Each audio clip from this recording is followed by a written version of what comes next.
Hey everyone, and thanks for jumping back into the cryptoverse. Here we are, another Thursday morning, at least in the United States, and we are here with NFA Live, or for NFA Live, and we have Guy from Coin Bureau. How's it going, Guy? I'm good, thanks, Ben. How are you doing? Pretty good, pretty good. And we also have Rob from Digital Asset News. How's it going, Rob? Going great. Glad to be back. I guess we are still waiting to be woken up whenever September ends. Looks like we have, about one more week or so. So I guess the first question, and I will start with Guy on this one. Is this just a simple case of wake me up when September ends? Because, I mean, the markets are kind of humdrum. I mean, for crypto, they're pretty boring. For other markets, they actually have been pretty good in September. I mean, the S&P's up a lot, gold's up a lot, silver's up a lot. There's been a lot of things up. Crypto is not really one of them in the month of September. So, is this just a case of wake me up when September ends? Yeah, I've been thinking about this a bit. I think you probably be able to prove me right or wrong on this one, Ben. I think we may actually still just about be up for September. By we, I mean us lunatics who are in crypto. So, I mean, we may still be green, but perhaps we're up 2.5%. Okay, 2.5%. Hey, we'll take it. I mean, that's better than the average September. But the month isn't over yet either. So why don't we wait?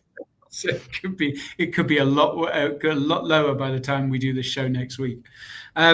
Yeah, but I mean, look, yeah, it's certainly it's certainly a tough market for crypto at the moment, and I think I mean, when you have a situation like this and everything else is ripping, as you say, it's not just stocks, but gold, commodities, etc.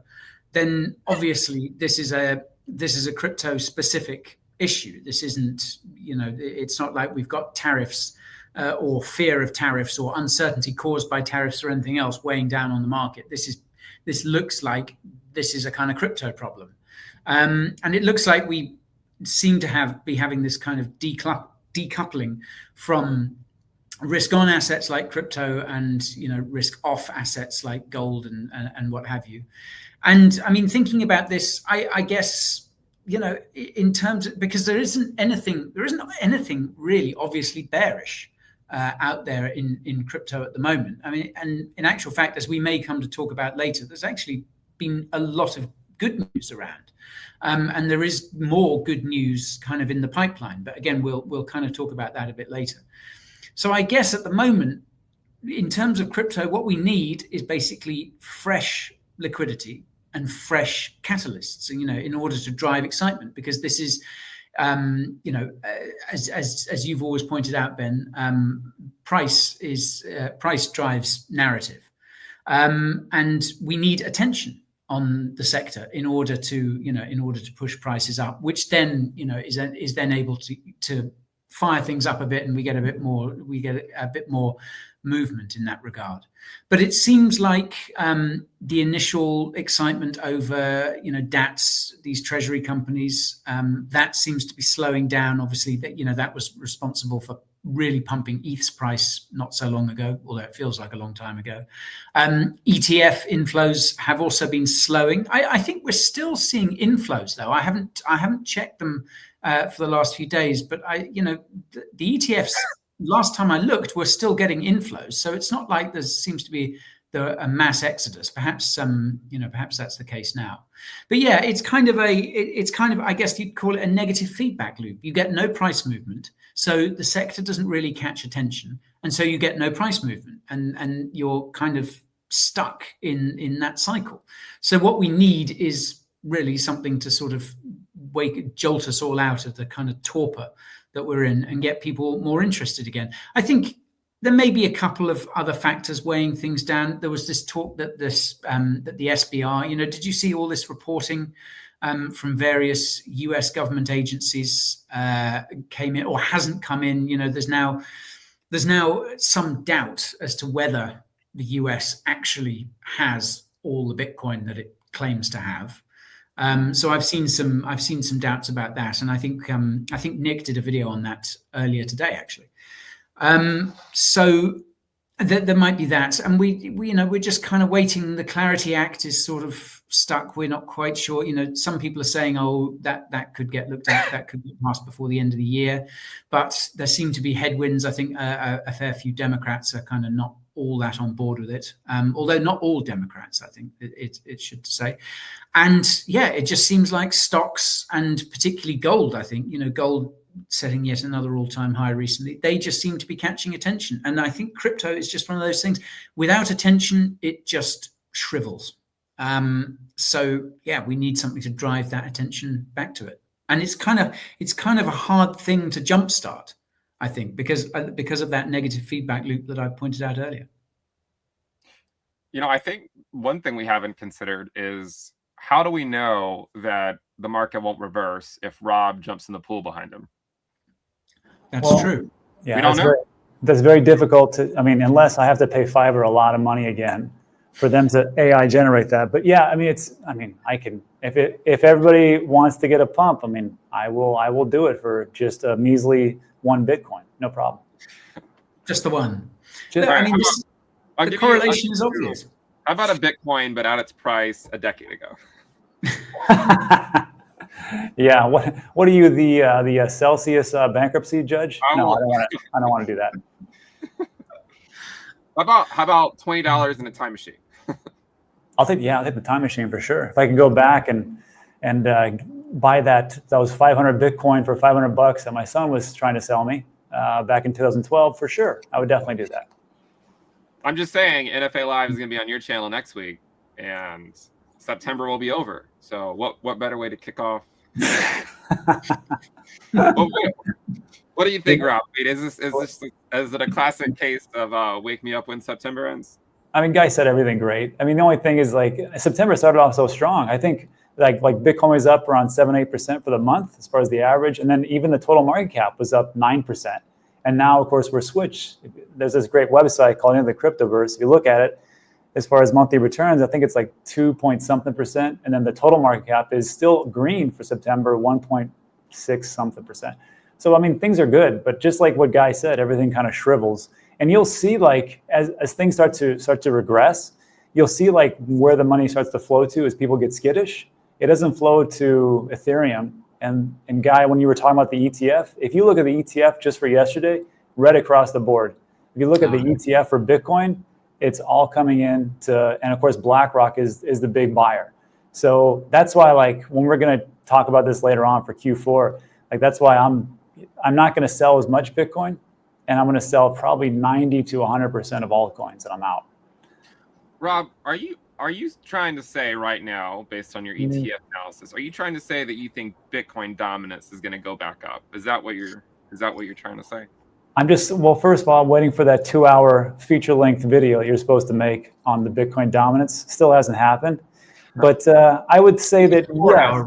Don't let him off with 2 hours. That's true. It was supposed to be 4 hours, right? 4 hours. That's what CZ was getting at when he did that. That's what he meant. He was like, I want a 4-hour video from Ben. Yeah. Bitcoin dominance. That's all we asked for. So yeah, I think Bitcoin dominance might actually increase a skosh, just a little bit.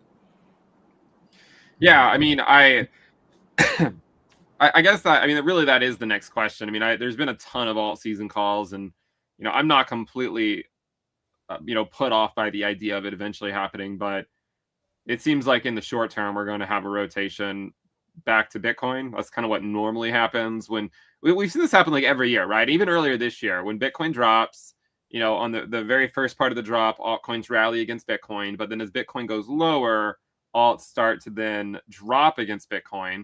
And then whenever Bitcoin finds the low and starts going back up again, alts bleed against Bitcoin until Bitcoin makes new all-time highs. We've seen this play out 4 or 5 times this cycle. So, I guess the question is this time different? Could alts see a pump against Bitcoin that's more durable than anything that they've seen? Guy, do you have any thoughts about this matter? I feel like this whole cycle has been the cycle of sort of win alt season, and it just it's not happening, or at least it hasn't happened yet. Doesn't mean it won't, but it hasn't happened yet. Yeah, I mean this is what we're all waiting for. But yeah, I mean the others chart to BTC was not looking good last time I looked at it, and I guess it's again a lot of it comes back to attention. I think there's attention is so fleeting when it comes to alts, and it's no longer, I think, very easy or useful, perhaps even, to talk about alts as a single thing, because not only have you got Ethereum, which seems to be a kind of category of its own, and then you've got everything else, and you can chop that up into various narratives and stuff like that. But what I'm seeing at the moment is that you have certain sectors, certain altcoin sectors, certain niches, certain narratives will suddenly catch fire, and that will be where the action is. I mean, I don't know if you've been following this, Ben, but at the moment it's all about perp dexes, new perp, the next hyperliquid. So we've seen Aster, which is this multi-chain project that's backed by CZ actually, and has funding from Binance's, from Yeezy Labs, which I think is CZ's family office. So that's been attracting a lot of attention, and there are some other competing perp dexes on other chains. Base has one, Solana I think has a native one. Because let's face it, perps make money. They don't necessarily make money for the people who use them, but they sure as hell make money for the people that provide them, that offer them. And yeah, I mean, Hyperliquid's been one of the winners of this cycle, and now it has some credible competition. So that is where capital is. What capital there is in the altcoin market is going in that direction. And as we've seen with so many other narratives over the last few months, over the last year or so, it'll catch fire and that'll go crazy for a little bit, and then attention will shift out elsewhere. Now, I actually personally think that perp dexes and hyperliquid alternatives or whatever, or the next hyperliquid, may actually have a bit more in the way of legs than some of these other narratives, for reasons that I won't go into here. But again, attention is such a rare and valuable commodity in this market, and it's just shifting. Whereas with Bitcoin, people, both crypto natives and non-crypto natives, appreciate what Bitcoin is, and I think you're seeing more and more rotation back to that as a result. And look, the final thing I'll say is that you've got tons of altcoin bag holders, either from previous cycles or from earlier in this cycle, who are just selling into every pump because I think these narratives are so, this attention is so fleeting, and it's so hard to hold it and to keep focus for so long. So yeah, I mean, the rotation back to Bitcoin kind of makes sense to me from that angle. It's our safe haven. It's the reason why we're here, right? I mean, it's like none of the other stuff would even exist if it weren't for Bitcoin. So pay respects to the king. Rob, I know you kind of already answered it, but do you have anything else to add to it? No, I just want to say thanks to Guy and Nick, because last week when we did the show, Nick was, after we got done, Nick was saying, hey, I don't know about this Aster. It looks pretty good for Binance. And I was like, oh yeah, I mean, if Nick says something about it, I'm like, maybe I should look into that. And then right after that, like a couple hours later, I get a message from Wes over at Smart Money Crypto. And he's like, you should really check out this Aster. And I was like, that's it. So like there's an old phrase that says there's always a bull market somewhere. And these things kind of happen. And Aster went from like 40 cents 7 days ago to over $2. Now it's pulled back, but who knows what it's going to be. And yeah. Another reason why dominance should go up is because the economy is not falling apart, right? I mean, we had this wasn't one of the questions, but we had initial claims come in today. It was like 218K or something, like really low. Wow. And yields are up again. This is like the classic case of everyone thinking it's over. And then when it turns out it's not, then the market then questions why the Fed cut in the first place. And then yields go up. liquidity flows back to Bitcoin, right? If the bull market continues, it's because Bitcoin's going to lead it. Therefore, dominance should go higher. So yeah, I mean, it makes fundamental sense to me. Hopefully, this is just a case of wake me up when September ends, and we can get another push here in October, and maybe Rob will kick that off for us next week. We'll see what he has in mind. So speaking of rate cuts, I'll go to Guy on this one first, because I think he follows the Fed a little bit more. Maybe I'm wrong. I don't know if you're as interested in the whole rate cut and that kind of stuff, but Powell cut 25 basis points. Was it the right decision? Actually, I'd actually be really curious to hear Rob's point of view as well, because I know he's more into the real estate market, and the Fed doesn't directly control the long end of the yield curve. They indirectly control it, but I mean, their actions can affect it, but not always in the way that they want. But Guy, I'll start with you. I mean, was 25 the right choice? Seemed like it to me. I think the whole of the FOMC seemed to be largely in agreement. I think Stephen Moran dissented, didn't he? And he's Trump's guy, which says a lot. So yeah, I kind of felt heading into it, and I felt coming out of it. 25 basis points just seemed probably the only way to go, because I think I kind of feel that Powell and the rest of the FOMC probably felt that they didn't really have any other option but to cut. I think the market probably would have really reacted badly if they hadn't cut. And obviously, the main reason why the market was expecting a cut was because that those were the signals coming from Powell and the Fed. So 25 seemed to be the way to go. Inflation is still kind of hot, and so 50 basis points would have been pretty big. And I think also as well, 50 basis points would have suggested that Trump was getting his way, because obviously that's what he was calling for, and there were plenty of memes. And I think I forget whether he actually explicitly said they should cut 50. I think he did. But again, and I think probably they wanted to, they didn't want to be seen to just be doing what the president said. But having said that, 25 just seemed like common sense. And I think it's kind of bullish also that the Fed is focusing on unemployment now. That's what they say they're focusing on, over inflation, because I think that means we get more cuts. And that feeds into it as well, because Powell and the FOMC know full well they've got 2 more meetings. Is it 2 more meetings this year? Where they can cut again. So yeah, 25 made sense to me. They have a meeting in late October, and then they have another meeting in about mid-December. And what's interesting is in the 2017 bull market, Bitcoin topped in mid-December. So let's see. And two, the other thing to think about for late October is that is the earliest that the Bank of Japan might raise rates. So, and I think even in 2017, there was kind of a sharp but very brief correction by Bitcoin in late October. So the narrative sometimes just writes itself, to be completely honest. Let's watch that. Rob, what are your thoughts? I mean, I know you're into the whole real estate sector, which is kind of over my head. Are you seeing any movement there?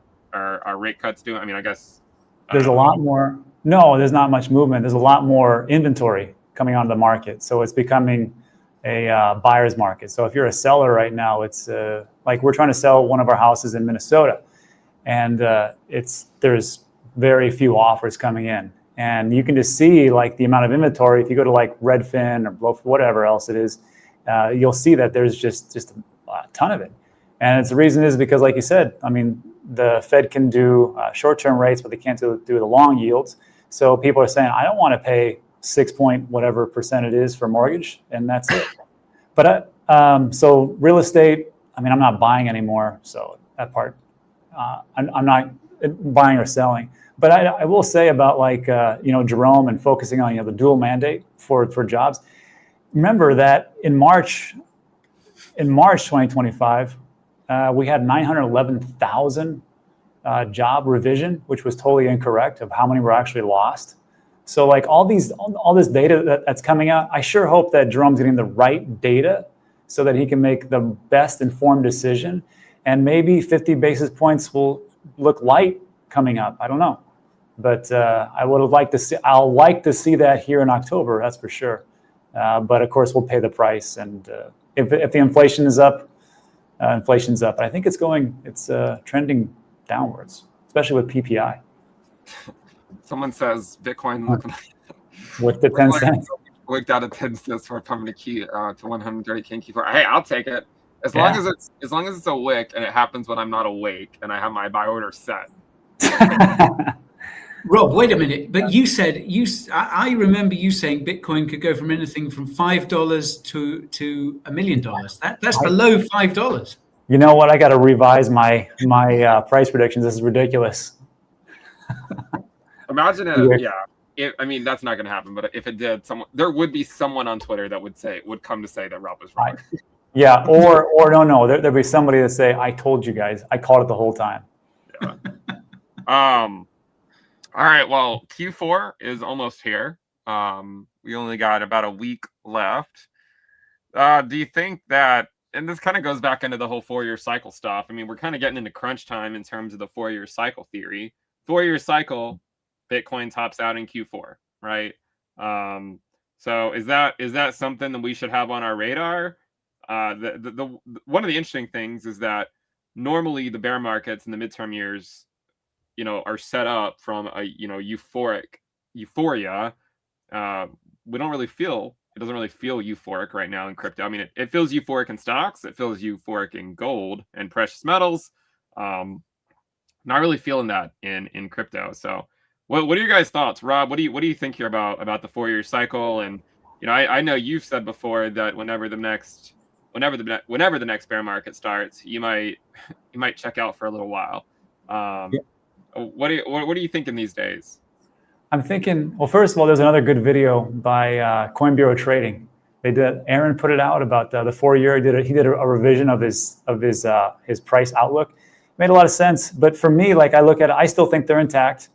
And people will say, and there's like a dichotomy between people right now. And I'm curious to see what people have in the comment section. Like, is everybody like a Michael Saylor, which is it doesn't matter if there's a 4-year cycle or not, I'm going to keep buying and I'll buy the top forever? Or do you think like the 4-year cycles are intact and Q4 is it? Or do you align yourself with this new theory, which is going to extend into March, April, May, somewhere around there? Me personally, I feel like I'm 90% there that these 4-year cycles are intact. But what if I'm wrong? So 10%. My question is this: if you don't believe in the 4-year cycles anymore and they're dead because of all these institutions coming in, all the ETFs, then would you just say there's no chance, there's a snowball's chance in hell that the 4-year cycles are intact? I'm going to wait until Q1, Q2, Q3, Q4 of 2026 to sell anything, and everything be damned. Because if you do that and you take that risk, why wouldn't you sell a little bit or take some profits off the table in Q4? Like, would that be too risky to do? And of course, I would like if you don't, because those are great for my bags as I do my big altcoin handoff to all the people that are buying.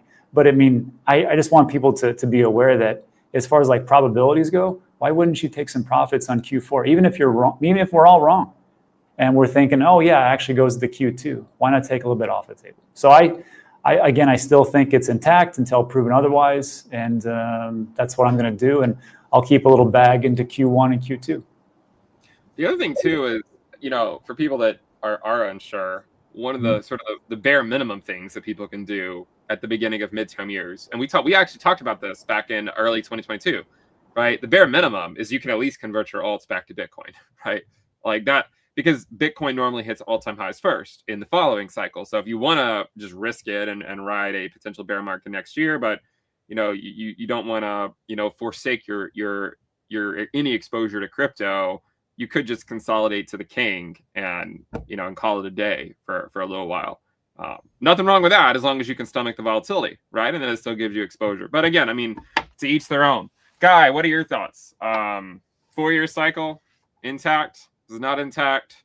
Are we is it up only from here forever because Saylor's going to top blast forever? What do you think? I'm as usual, I'm hoping for the best and expecting the worst, but I'm fairly confident, because in terms of, I like Rob says, I'll believe it when I see it. I'll believe this time is different when this time turns out to be different. So I'm kind of expecting a strong Q4, and I think Rob is absolutely right to say, that is a good time, even if you do think that things will carry on going up into Q1, Q2. You can think that can be your thesis, but you don't know. So I think it's a good idea to be if we do get that strong Q4, I think it's a good idea to take money off the table then, and I'll be looking to do that definitely. In terms of Bitcoin, I guess Bitcoin can remain strong, because I'm thinking in terms of Bitcoin and alts here. Bitcoin, I think, can remain strong because it's a different asset now. It's an institutional asset. It's increasingly, a sovereign state asset. We know that a certain number of nations actually actively hold Bitcoin. Some are actively mining it, and I think a lot probably are hoarding it that we don't know about yet. So Bitcoin is an entirely different asset. I also think, we've been talking about rate cuts. We've just had the first one. I think we should start to feel the effect of that rate cut and further rate cuts as we get into Q4. So, hopefully we'll have that kind of injection of liquidity. I think someone else pointed out recently that the TGA, the Treasury General Account, which they've been refilling, which has proved quite a drain on liquidity, that I think is almost refilled. So, from a liquidity aspect, Q4 could be favorable. And then you've got, as I mentioned earlier, when in response to the first question, we've also got regulations. They're a bit held up at the moment, but they are coming in the US. We've got this innovation exemption coming from the SEC, which I think is very bullish for the market. Certainly the kind of news we couldn't have dreamed of a year ago. And the only other thing worth mentioning, I think, that could have an effect on everything, not just crypto, but everything in general, is the fact that the Supreme Court could actually strike down the Trump tariffs by the end of the year or early next year, which I think is something not an awful lot of people are talking about. But there is a decent chance that could happen. So bullish into Q4. I'll still have some skin in the game come Q1, Q2. But if we get the sort of pump that I'm hoping for in Q4, there would be a lot of de-risking going on there. Yeah, there's actually one question. Normally, I wait until the end to go through these questions, but this must be a good question. Well, it's relevant. It's can the cycle end without euphoria? And I think that's what if we get to December and Bitcoin is still doing well, but let's say it's not euphoric. Let's just say we're at 130K or 140. Let's just say it's a normal move up. That'd be a hard situation. Well, think back to 2021. Wasn't that the same thing? I'm doing this video coming up. It's just called "They're All Wrong." All the price predictions, every single one of them, 2021 were horrible. And 2020, how many times for those who were around in that time, how many times did you hear Bitcoin's going to 250K, or hell, Bitcoin's going to 100K? And at first it was 150K, and that was the minimum. And then all of a sudden it was 200, 250 Draper, and then it goes down to 100K, and it's got to hit at least 100K. And then of course it hit 67K, and everybody's they're in disbelief. But the 4-year cycles were intact. Right. The same thing could happen here. We could be 130, 140, and that's it. And be thankful. And because everybody here, I'm pretty sure, did what we all recommended, although it wasn't financial advice, but it kind of was, which was buy during the bear market and just throw sand in the ocean. If you did that right now, you're feeling pretty good. Maybe Bitcoin doesn't go to 140, 150. Maybe Solana doesn't go to $1,000. Maybe Ethereum doesn't go to 10,000. But if it does happen, I think most of us are up, and we should be grateful for at least that part. But I still say we've got some room to run. But it could happen. So would you say, because I've been thinking about this too, would you say in your mind, it's more of a time-based thing rather than a price-based thing, right? Don't try to predict the price, but when the time comes, whatever the price is, be willing to accept that's it. Well, there's different ways to do it. This is what I did in 2021. I just put a price prediction, and I kind of sold off that. I was wrong for most of them, but some actually did pretty decently. But really, I think people should be taking a look at indicators. That's why it's so important of like taking a look at, the rates, the M2 money supplies, pi cycle tops, MVRV, Z-scores, 12 multiples, those type of things. And when you kind of take a look at that and over time you go, okay, there's a trend here and maybe this is the time. It's just, you make a more informed decision by just going, okay, November 1st, everything's sold, or December 17th, it's all sold. Did you see that they just printed a ton more money? Did you see that the rates are coming out? They're going to cut by 50 basis points. Did you see? So it's like one of those things where it can't be just time-based. Because like, look, in 2017, it was December. That's when we hit the all-time high, December 17th, 2017, somewhere around there. The next one was November. And then before that in 2013, it was December. So this one might be October because maybe everybody front runs you. And they're just like, you know what? I'm not dealing with that. I want to get all my sell orders in, and you suckers, I'll let you guys play with my bags.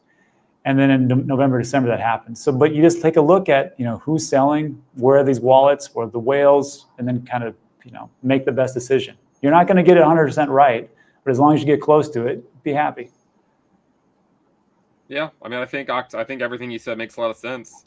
Starting in Q4, it makes sense to at least be aware that after any top, that could be it. But hopefully we get some more rallies before everything is all said and done, and we can put a nice bow on the cycle. I mean, stocks are euphoric. Gold would make sense for crypto to join in the party, but we will see. I have another question. If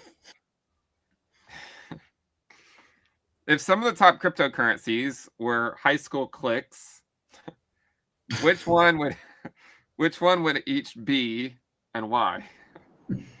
Who wants to go first? I'll go first. I think Guy's got some really good ones. Mine aren't as good. All right. So I'll say like this, like as far as like cliques for high school or college or whatever else, I would say that let's just start with numero uno, Bitcoin. Bitcoin is not the student body. I always see like Bitcoin is actually the faculty. They're like your wrestling or football coach.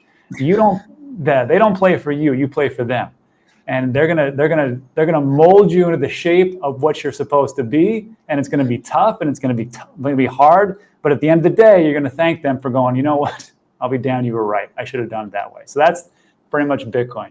Ethereum is like they're like the classic overachiever. Like they're in all these clubs. They're trying to do everything, but they're just kind of good at a couple things. They're trying to do as much as they possibly can. They screw up here and there, but they fall short.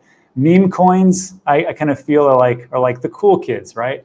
They're like oh, that's such a cool one. That's cool. Look at that guy. Look at that chick.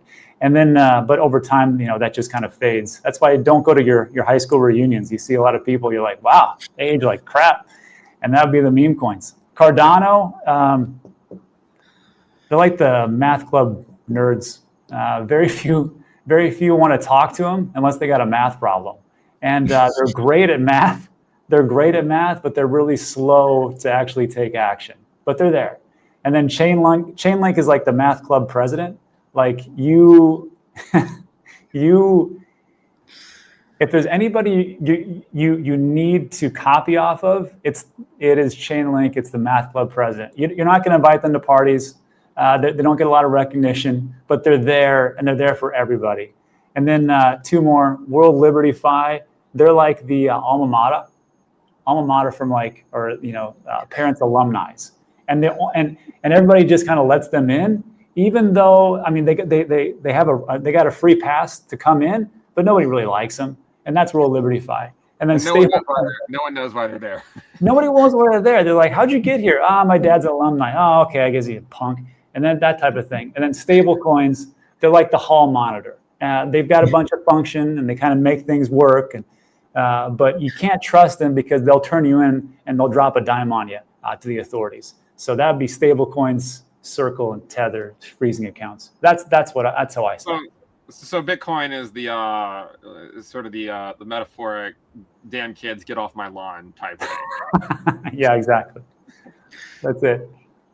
That's great. I think, Rob, I think you're right. Like I sort of imagine Bitcoin as maybe a sort of the cool kid with the leather jacket who just kind of smokes behind the smokes in the car park and just doesn't give a damn. But I think he's the slightly reactionary football coach or wrestling coach who occasionally has to get called into the headmaster, who's at the principal's office, and the principal would be played by Peter Schiff in the movie, and be like, "Listen, Mr. Bitcoin, you got some funny ideas. You're filling the kids' heads. I get on complaints from the parents. you gotta knock that off. This is a respectable school." Yeah, it's great. Those are brilliant, Rob. That's all I got. So Guy, what do you got? What did I have? I thought about this for far too long, but I'm going to struggle to top that. Yeah, I had Ethereum down as kind of the nerds, but yeah, you're right. They're the nerds who are doing too many classes, because that's a sort of, like all these layer twos that they've got. So they're really smart, but they're chess club, their maths club, their glee club, whatever that is. They're doing too many. They're spreading themselves too thin. And then I tried to think of who's the jocks, and I kind of thought maybe Solana or XRP. They both have that kind of energy. I think the XRP definitely has sort of aggressive jock energy. Solana, because it's fast, it's maybe the track and field guy.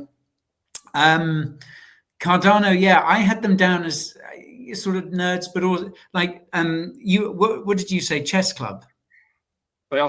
Yeah, chess club. Yeah. Chess club. They also, I thought maybe trading cards. They also fall down a lot out on the track. But they don't stay down. But they're never down. They'll fall down and they'll get back up. Solana just plows over them, does it? Knocks them down and laps them. But then they go down later. So that's Solana. Yeah, and then Solana goes down in style. I was trying to think who are the kind of skaters, the guys in a band, and I thought maybe that could be Hyperliquid. I don't know why. I just got that energy from Hyperliquid. It was sort of like, yeah, we're something different. We're doing a different thing. We're an L1. We're our own L1. We're a perps dex. No, we're not on a chain.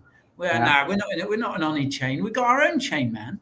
Yeah, we're Hyperliquid. Screw you guys. But yeah, that was me very much riffing on your ones there, Rob. Yeah, very nice. Hyperliquid, yeah. Who knows what's going to happen? That's true. They're their own kids. Ben, what do you got? I know you were thinking about this because you wrote it. I didn't think about it at all. Well, okay. So tell us, like what would be Bitcoin to you? Well, I was trying to think. I would say Bitcoin is the I don't know. I think one of the ways I was trying to think about it, and then I couldn't. I didn't have the courage to call out any specific altcoin, because I don't talk about your alts, right? But I was trying to think of like, all right, these are the ones that think they're cool, but they end up working for the nerds later on. Someone in the comments, Ben, was asking what Litecoin is. Oh gosh. I think Litecoin's that kid that keeps getting hurt and has to get bandages because they just keep on bleeding. Yeah, that's a good one. Litecoin is the cool kid that something happened to them and then all of a sudden they're just not as cool as they used to be. Like you're still looking like, oh, that's adorable, but you're like, I don't know what happened to you. Maybe you know what Litecoin is? Litecoin is the kid who peaked in high school. And then after high school, it's all downhill after that, and they keep trying to relive the glory days, but no one wants to hear it, and everyone's tired of hearing it. And so Litecoin is Al Bundy. That's what it was. Yeah. I was Pope High School, the best quarterback of all time. Right. Yeah, it's they peak in high school and they want to relive that for the rest of their life. Wow. If you're a Litecoin holder, you are screaming at the screen right now. Why should today be any different than any other day, right? I mean, they're probably screaming at the screen for the last 4 years, watching Litecoin bleed to Bitcoin. Probably down 99.9%. I mean, why should today be any different? I don't want to be a part of this discussion. I can feel the hatred. I can feel the hatred flowing in the comments, and of course in Twitter lately. Someone saying Litecoin is the kids with peanut allergies. I wasn't talking about their Litecoins. I was talking about everyone else's Litecoins. Rob, come on. like their Litecoin clearly hasn't dropped 99.9% against Bitcoin. I'm sure they have. There you go. Yeah, exactly. It's different. Yeah, we're not talking about that. All right, we have some questions in the chat. So there's one guy there's a couple people. Well, no, just one guy. He keeps talking about a CME gap at 92K and how that needs to be filled. I don't know if you guys have anything to add. The only thing I will add is that eventually Bitcoin, probably sometime, next year, we'll probably see it back below that level. But I would say that in most of the time when there's like a gap like that and people are waiting for it to be filled, there's so many times it doesn't actually get filled. I still remember, back in 2020, there was a CME gap at like $9,600, and so many people were waiting for that to get filled, and then it didn't. What's Rob doing? I was listening to you, and then I looked at it. Rob had disappeared. Is he jumping in? Is he jumping in? Is the bear market back on? Oh no, he's not. Oh no. Bear market's cancelled. Bull market's cancelled. Everyone. Alt season cancelled. Rob did not jump in the pool. I mean, my general thought process is don't put a lot of faith into the CME gaps. That's not to say they can't ever be filled, but I've just seen so many people miss out on trades because they're waiting for CME gaps to be filled. Also, furthermore, I would say if 92K did happen, it probably means the cycle's over. So hopefully we don't go that low. Let me find some other questions. Rob, you had us had us hoping. Yeah, we thought you it was about to happen. I was going to, but I was like, I got the microphone on. Maybe not. Maybe next week. Oh, so there's something you could do. First, just take the microphone off. It seems so simple now. Gosh, I don't know what I was thinking. I did not think of that. I did not think. Thank God you're here. Hey, there's always next time. There's always next time. Yeah. If 2026 is the bear market for Bitcoin, does that mean that the S&P also has to be weak? Doesn't have to be, but boy, I mean, we've hit all-time highs. We just keep hitting all-time highs and all-time highs. Do you think do you think the market can sustain that for Q1, 2, 3, 4? I don't know. Well, we did a video recently. I think Lewis is presenting. I'm not sure if it's out yet, but it's on the stock market. And one of the things that came up in the research for that was that the thing with stocks these days, or one of the things with stocks, one of the reasons why they keep going higher is all this passive buying. And I can't remember the exact figure of it, but a huge percentage of stock market action is just passive buying by algorithmic bots. And they're buying on behalf of institutions, of pension funds, of whatever. But this apparently is one of the reasons why the S&P is at all-time highs right now, because there is just so much automated buying. These bots are buying regardless of price. They just buy. If money comes in, if people pay into the fund or whatever, it buys. It's not DCAing. It's not looking to get it, waiting for a dip. It just buys. And that is, one of the theories. So if that continues, I mean, it suggests that at some point, a bubble will inflate that then has to burst. But there just seems to be an enormous amount of passive buying. And I guess this is one of the reasons why people get excited about companies like Strategy being added to the S&P, because that would trigger passive buying of shares by these indexes. Which are there in their turn being passively bought by these funds. So that would translate to more money in Saylor's pocket. But it's a lagging indicator. But yeah, so that was just something interesting I learned about the stock market recently. So perhaps it could keep going. If he were to jump in the pool this week, it'd be a leading indicator. If he waits till next week, it'll be a last. See, exactly. I don't want to waste this on September. I'll wait till October. Yeah, I mean, I think the S&P is not as it's not as obvious, I think, as Bitcoin. I mean, even in 2014, Bitcoin went down, but the S&P went up. So it's not necessarily as obvious. Some people are talking about it. Not today, folks. Maybe in October. Exactly. See, somebody gets me. We hope so. Someone wants to know, maybe we're doing a 4-year cycle, but in dog years. It could definitely be. It could definitely be. Do you guys have an ideal ratio for stocks, precious metals, crypto, etc.? First of all, hey Ben, what commodity were you buying heavily, like last couple of weeks? The main ones that I have in my portfolio are just gold, silver, palladium, and uranium. Palladium, that's what it was. Okay. But I'm probably more bullish on. I've probably been more bullish on silver recently because I think silver is probably going to all-time highs. I think it's heading to 50. But I mean, even uranium. I mean, actually, uranium's been doing the best because I have a pretty large position in uranium, and I've had a large position for like the last many years.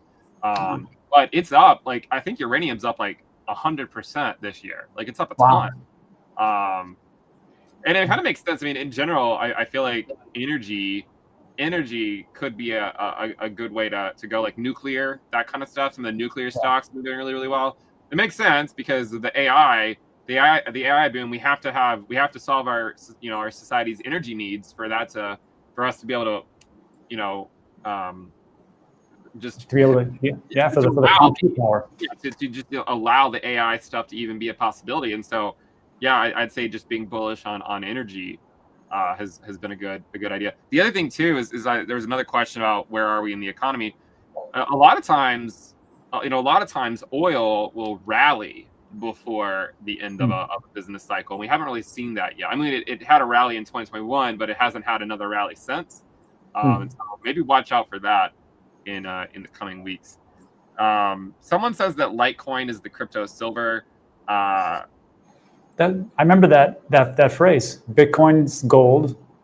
Litecoin is the silver to Bitcoin's gold. That was a great marketing technique by Litecoin in 2017, but you should not. No one on this planet should still believe that at this point, right? No one. Silver is not like silver is down 99.9% against gold. It's not the same thing. I know we joke about it, but it's not the same thing.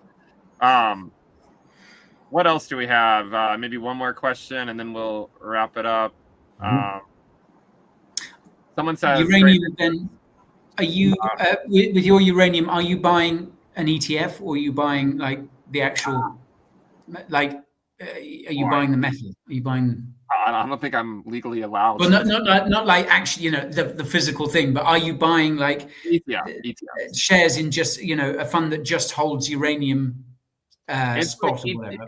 It's mostly ETFs, but you can also get access to nuclear through just various nuclear stocks that have been doing very very well. But I honestly I probably wouldn't recommend FOMOing in right this minute because look at the uranium chart. It is absolutely parabolic, and some of the nuclear companies are absolutely parabolic right now.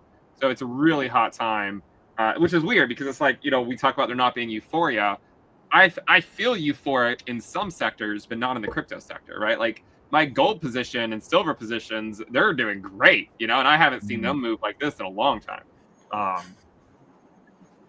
That's why you're that's why you're hedged, right? That's why you have a diversified portfolio, because when one sector is underperforming, another one is compensating. That's a good point. What other questions? Someone says, is AI partly responsible for the lack of retail attention to crypto? Do you guys think that AI has taken the spotlight at all from crypto? I mean, there's just real quick, guy. There's AI, there's crypto AI tokens and how they do things. Like I think Aether is going to be doing quite well, but I think retail got sick of getting rug pulled and screwed over by meme coins. That's just my 2 cents. Yeah. Guy? I think people, well, again, it's attention and it's time. How much time does your average person have to investigate and dig into something that they're interested in investing in? This was why we won so big in 2021, because people were locked in their houses and they they basically had no other option. So they were forced to learn about what was then also a hot sector. So crypto got that attention, and then it got investment. This time around, not only are people actually out and about living normal lives again, but they've got something else to distract their attention. And I guess with things like ChatGPT, you've got it there at your fingertips. So maybe people are more inclined. I think it's definitely had an effect. In short, I think that's definitely taken some attention away from crypto for sure. Crypto also has a way of like latching on to whatever the mainstream narratives are, so like whatever mainstream narrative there is, you'll see tokens that'll kind of pop up and try to latch onto that. Joe wants TA on uranium, so I will be giddy with anticipation waiting for those videos to be released on Rob and Guy's channel in the coming days. Oh yeah, we actually do have a video about uranium coming out soon. I'm afraid it doesn't contain look at that. I wasn't joking. I was being serious. It's really, I say to myself, it's really interesting. I mean, I didn't do all the research for it, but it's so interesting, like how it's, well, all this, Ben, but how it's mined and then the refinery, who mines it, who refines it, how much you need in order to get like one uranium pellet. It's really interesting. I'd watch that. Yeah. Whatever happened to that? I remember earlier this year, like a lot of people were talking about this like Bitcoin price overlay with like the money supply offset by like 90 days. Whatever happened to that? Because I feel like back then they were calling for like 150K by the summer. Well, it's now we're almost in October. I mean, did that correlation just fall apart? I haven't really been following it. I thought that was that Raoul Powell putting that out from his I think everyone was putting that out. I mean, I think everyone was talking about it. I don't know who first started talking about it. It might have been him. I honestly don't know. Yeah, I'm still waiting for the banana zone. So yeah, I mean, if that happens, that happens. But I mean, hey, it's the banana zone in uranium. It's the radioactive banana zone. I just saw one today where it was like a 3-month lag. And how much the M2 money supply is going to go up, which Bitcoin will go up as well. But again, it's like the same thing repeating, and they just kind of like put it off until the next prediction to the next prediction. It's like Tim Draper's 250K. He was calling that since 2019, and he keeps pushing it forward. That was Ralph. Yeah. It looks like people in the comments are saying that it was Ralph. I mean, maybe it's one of those things where it's not wrong, it's just delayed. Like maybe it'll still happen, but it's just maybe instead of a 3-month offset, maybe it needs to be more like a 5 or 6 month offset. I don't know, but I will say I do think people should be aware that do not use that indicator to try to time the top, because historically Bitcoin tops about 6 months before M2 does. Right. And that's the thing. Like they can both go up in a bull market, but Bitcoin does top first. So it looks like, that the reason Bitcoin's going up is because M2 is going up. But I think Bitcoin has a way of sniffing out when M2 is going to go down before M2 actually goes down. So don't use I do not recommend using that indicator to predict the top. It's a great indicator though in the middle of a bull market to just kind of keep you in the game, Yeah. Hey, Ben, throw this up, this screenshot. That's what you're talking about, right? Yeah, but there was an offset. Yeah, that's what I'm talking about. Yeah, absolutely. Yeah, there's an offset. So it's 2017, 2021, and now it's Bitcoin tops, and then M2 and gold. It's like 5-6 months later, and it's happened the last 2 cycles, coming into the third.